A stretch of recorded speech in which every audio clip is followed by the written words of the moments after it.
Ahora tenemos los personajes secundarios. Vamos a ver 4 casos: los enemigos, los compañeros, los mellizos y las untadoras. Los enemigos son de todo calibre, pero en el relato de la Odisea nos va a quedar muy claro que los enemigos finales, últimos, más temibles de Odiseo son los pretendientes de Penélope, que están en su propia casa. Ellos paran organizando banquetes, devorando a los animales y presionan a Penélope porque ya la consideran viuda, ¿no? Y la dice ya que va a regresar Odiseo tantos años, ¿no? Ya la consideran viuda, entonces están presionándola para que se case con alguno de ellos.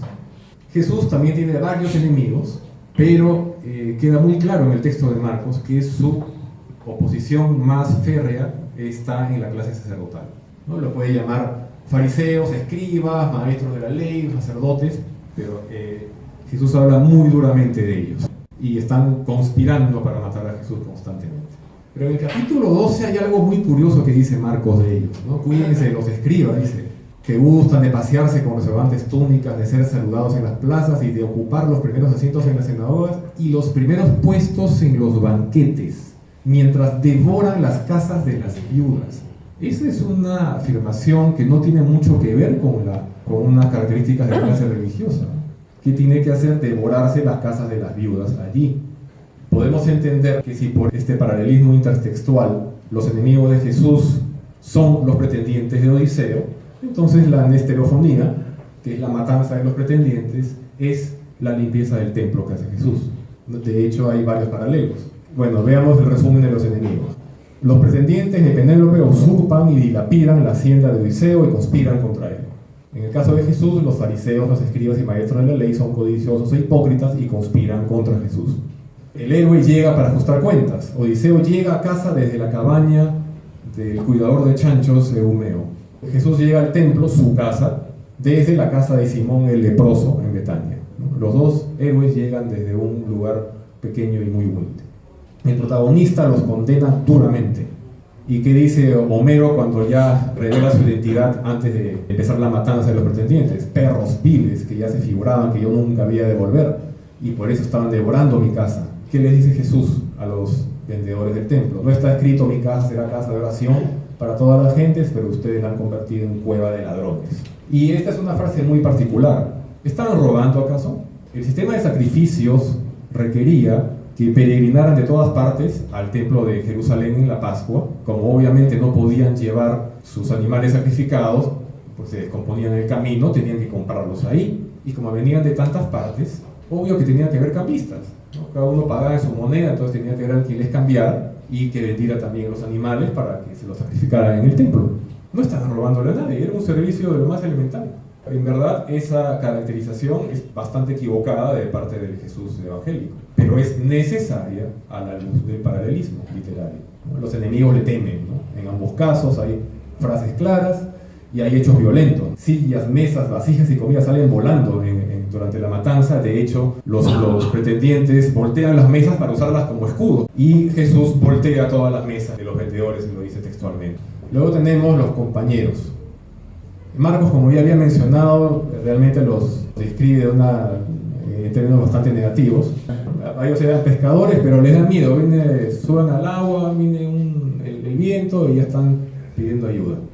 Hasta se olvidan de lo que hace Jesús, ¿no? Se admiran de que multiplique la comida cuando ya había multiplicado antes.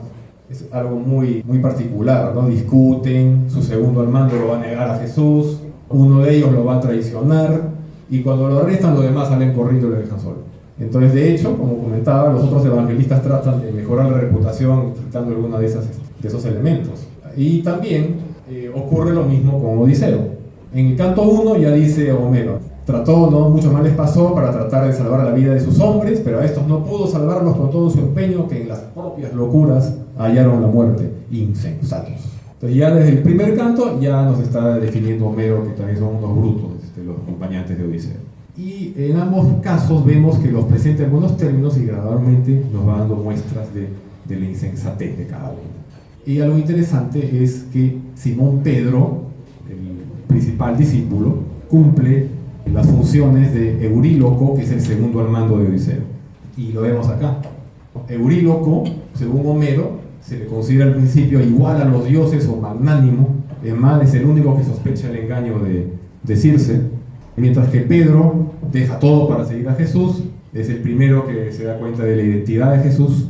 Euríloco habla en nombre de la tripulación. De hecho, Pedro es el único que habla en nombre de todos los discípulos. Cuando Jesús hace una pregunta a todos, el que responde es Pedro. Y cuando ya las adversidades son demasiado duras, el que habla por la tripulación es Euríloco. Dice, no podemos seguir si no comemos, si no descansamos. Es el que le da la contra y hace que Odiseo cambie de planes. Y para peor, ya sabemos. Igual también, cuando Jesús hace la primera predicción de su pasión, Pedro lo lleva aparte para reprenderlo, pues no puede entender que el Mesías deba sufrir y morir. Entonces cuando, por ejemplo, cuando no quieren atracar en la isla de Trinacia y Euríloco lo obliga, entonces Odiseo dice, todos lo apoyan, y Odiseo dice, comprendí entonces que algún dios nos tramaba el desastre. Pero ¿cuál es la palabra que utiliza Homero para Dios? Usa daimon, demonio. Ese es el texto homérico original. ¿Y qué es lo que le dice Jesús a Pedro? Quítate allá, Satán, porque no sientes según Dios, sino según los hombres. La palabra obviamente es demon también. Y bueno, enfrentados al sufrimiento, Euríloco y el resto de la tripulación faltan a sus promesas y mueren. Y Odiseo debe enfrentar la parte final completamente solo. Igual le pasa a Jesús. Pedro le dice que no lo va a abandonar, no lo voy a negar, y luego canta el gallo y lo niega 3 veces. Y cuando lo arrestan, los hombres salen corriendo. Este es un caso más interesante, el de los mellizos. Como veíamos, los discípulos son casi un colectivo, no los individualizan mucho, a lo más a Pedro lo distingue. Pero hay mención aparte a los hijos de Zebedeo, a Santiago y a Juan, Santiago o Jacobo. De hecho, ellos 3 son los únicos a los que Jesús renombra, ¿no? A Simón, que lo rebautiza como Pedro, y a los otros hermanos les dice Boanerges, hijos del trueno. Es curioso porque Santiago y Juan son como mellizos, no los distingue, y es más, cuando hablan al unísono, como el barón Ashler de Massinger, ¿no? O sea, dice, ¿no? Y le dijeron, y sale el texto, o sea, los dos dicen, ¿cómo es? Los dos dijeron al mismo tiempo, ¿no? Esa es una manera de resaltar que son pues 2 personalidades prácticamente idénticas.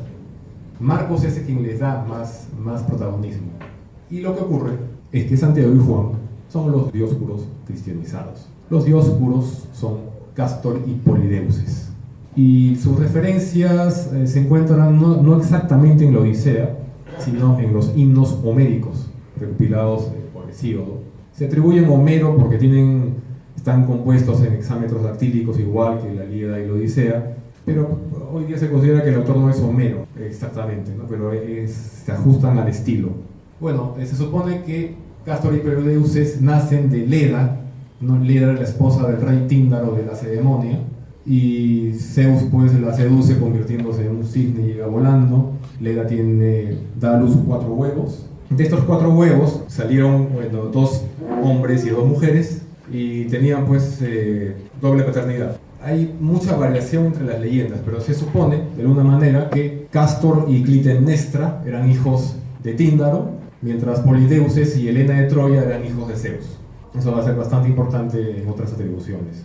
Y eran los protectores de los navegantes. Este efecto conocido como el fuego de San Telmo, son como descargas alrededor de los mástiles. En la antigüedad lo atribuían, ¿no? Pensaban que eran los dioscuros que estaban lanzando truenos.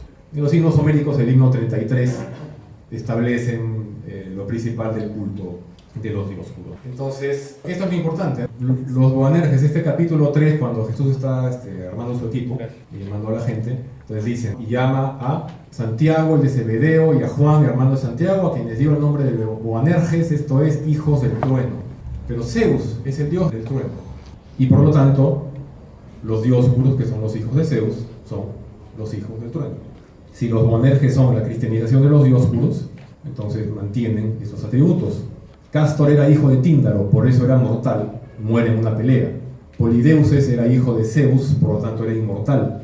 Al morir Cástor, Polideuces le pide a Zeus que ambos compartan la misma inmortalidad, y por eso pasan un día con Zeus, otro día en la tierra, pero lo más común incluso en la Odisea, cuando Odiseo baja al Hades y ve a los dioscuros, el mito más común era que un día estaban vivos y otro día estaban muertos. O sea, un día estaban en la tierra y otro día estaban en el Hades. Y bueno, el martirio de Santiago es la muerte de Cástor y la longevidad de Juan es la inmortalidad de Polideuces. porque Juan se suponía o era inmortal o que había vivido mucho, hasta la parucía dicen que iba a vivir, ¿no? Hasta la segunda venida. Ahora vemos algo bien particular. En el capítulo 10, los hermanos se acercan a Jesús y le piden, ¿no? Le dicen que nos sentemos el uno a tu derecha y el otro a tu izquierda en tu gloria. Normalmente sentarse a la derecha era el puesto de mayor estatus, pero a ellos no les interesa eso. No dicen quién a la derecha, quién a la izquierda, solamente quieren estar a los lados de Jesús. De hecho, Mateo transcribe esa escena, pero quien pide no son ellos mismos, sino la madre, dice, ¿no? Que estos hijos míos se sienten a tu derecha y a tu izquierda, dice Salomé. Y bueno, ocurre que los dioscuros innumerables veces aparecen representados flanqueando a los dioses. Aquí están, a los dos lados de Zeus, a los dos lados de Helios, a los dos lados de Astarte, de Helena, su hermana, de Saturno, de Artemisa, a los lados de Júpiter, de Hércules, de Serapis, de Juno. Ellos están en la gloria de los dioses, uno a la derecha y otro a la izquierda.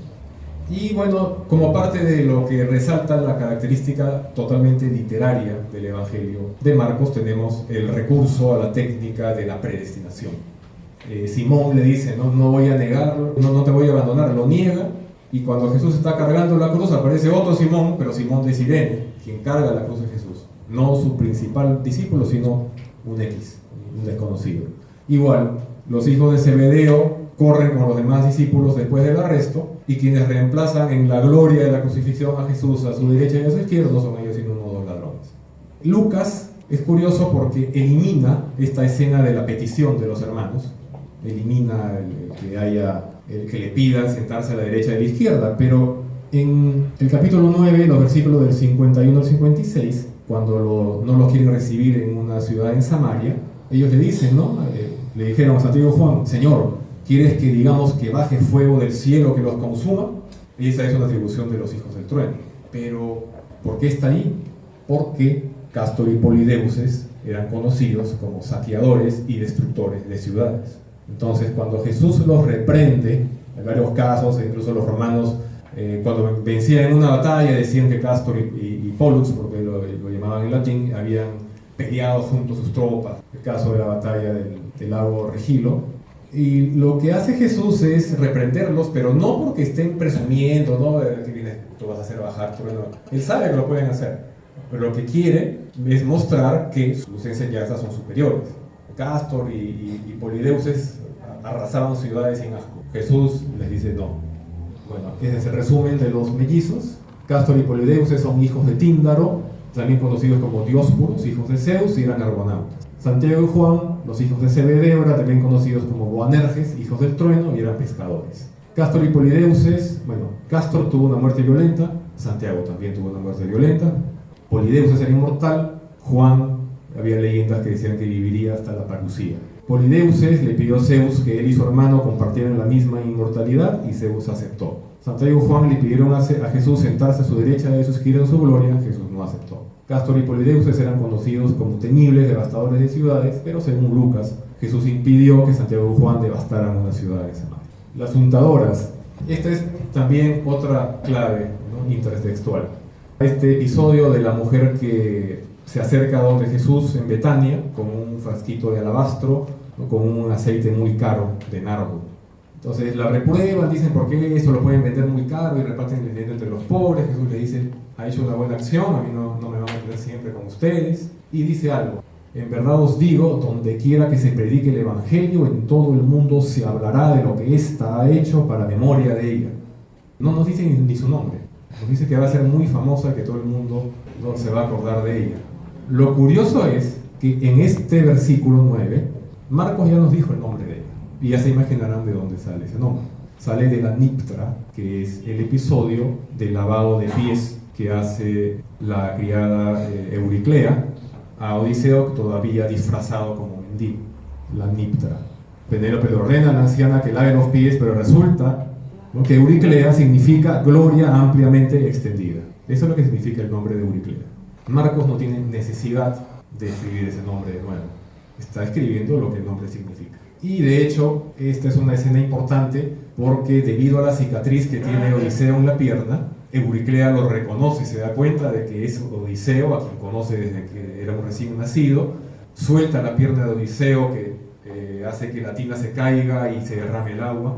Aristóteles decía que el reconocimiento por una cicatriz era uno de los mejores recursos literarios de la épica homérica. Y eso lo vemos incluso en el caso de Jesús. Lo reconocen por sus cicatrices. Es un recurso literario muy popular en la antigüedad. Tenemos aquí el resumen. Y es una secuencia, ¿no? Porque en el episodio del canto 19, ¿verdad?, están entrando a la casa, Telémaco se asombra de la luz en las paredes de su casa, Odiseo no le concede importancia y lo manda a dormir. En Jerusalén, un discípulo se asombra de las grandes construcciones en el área del templo. Jesús le dice que todo eso será destruido. Odiseo va donde Penélope y toma asiento, y Penélope le hace varias preguntas. Jesús va al monte de los olivos y toma asiento. 4 discípulos le hacen preguntas. Odiseo da señales seguras sobre su retorno. Jesús da una señal sobre su retorno. Odiseo consulta a la encina sagrada y dice: su venida se acerca. Jesús les habla de consultar a la higuera, y la higuera dice: está próximo. Y Penélope dice: presiento en mi alma, ¿será verdad o no que Odiseo no volverá a su mansión? Y viene esta parábola del capítulo 13, donde dice: no sabéis cuándo vendrá el amo de la casa. Después, Odiseo, disfrazado de mendigo, toma asiento. Jesús, en casa de un humilde leproso, se sienta a la mesa. Euriclea llega con una tina de agua para lavar los pies, después lo unta en aceite. Una mujer llega con un vaso de alabastro y vierte el aceite sobre la cabeza de Jesús. Cuando Euriclea reconoce a Odiseo, deja caer la tina y se derrama el agua. La mujer rompe el vaso y derrama el aceite. Solamente Euriclea reconoce a su rey. Solamente esa mujer del frasco reconoce que Jesús va a morir, por eso lo unta. Y inmediatamente después de que lo ha reconocido, Odiseo y Euriclea conversan sobre la traición de los sirvientes, los cuales son fieles y cuáles no, para cuáles matarlos y a cuáles perdonarles la vida. Inmediatamente después de este episodio, Marcos nos cuenta que Judas va donde los sacerdotes para traicionar a Jesús. Y hay otros personajes, como por ejemplo Bartimeo, que está inspirado en el vidente ciego Tiresias, a quien Odiseo consulta cuando baja al Hades. Tenemos también el episodio de la muerte de Juan el Bautista, que Marcos altera, según el recuento de Josefo, para que la culpa ya no sea de la política o de la ambición de Herodes, ahora la culpa es de las mujeres fatales.